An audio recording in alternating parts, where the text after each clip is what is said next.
សួស្តីពុកម៉ែបងប្អូនអរគ្នាហ្នឹងហើយថ្ងៃនេះខ្ញុំមកបង្ហាញពី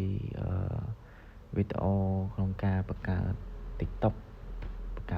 ថ្មីដែលយើងធ្លាប់មាន account មួយស្រាប់ហើយប៉ុន្តែ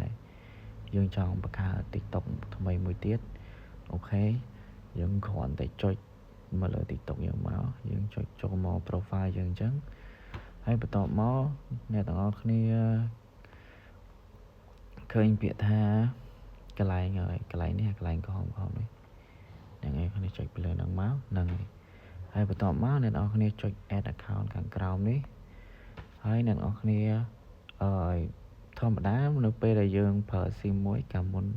ការ TikTok យើងមុននោះយើងប្រើបានតែម្ដងទេអញ្ចឹងយើងអាចដាក់លេខថ្មី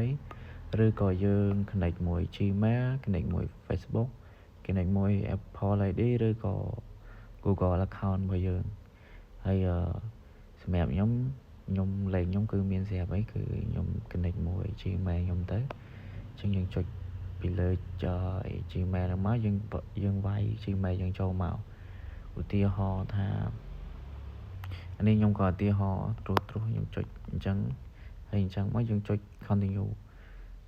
នៅពេលដែលយើង continue Gmail របស់យើងហ្នឹងវានឹង load ឲ្យpassword មកអញ្ចឹងអ្នកនរគ្នាយក password នៅក្នុង Gmail ហ្នឹងយកមកដាក់នៅកន្លែង verify Gmail address នេះវានឹងរួចជាការស្រេចហ្នឹងហើយបន្ទាប់មកអ្នកនរគ្នាដាក់ profile ដាក់ឈ្មោះដាក់អីតាមអ្នកនរគ្នាដែលចង់ដាក់អញ្ចឹងណាព្រោះអី TikTok ខ្លះវាអាចនឹង support ជាមួយនឹង TikTok ថ្មីដោយសារ TikTok ចាស់វាអត់ viral អីអញ្ចឹង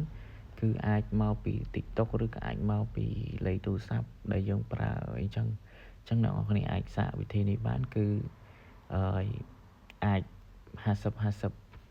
ហ្នឹងហើយវីដេអូខ្ញុំក៏មានតែប៉ុណ្្នឹងទេហើយអ្នកនរគ្នាកុំភ្លេចជួយចុច Subscribe Channel ខ្ញុំមួយផងដើម្បីទទួលបានវីដេអូថ្មីដល់អ្នកនរគ្នាបាទសូមអរគុណ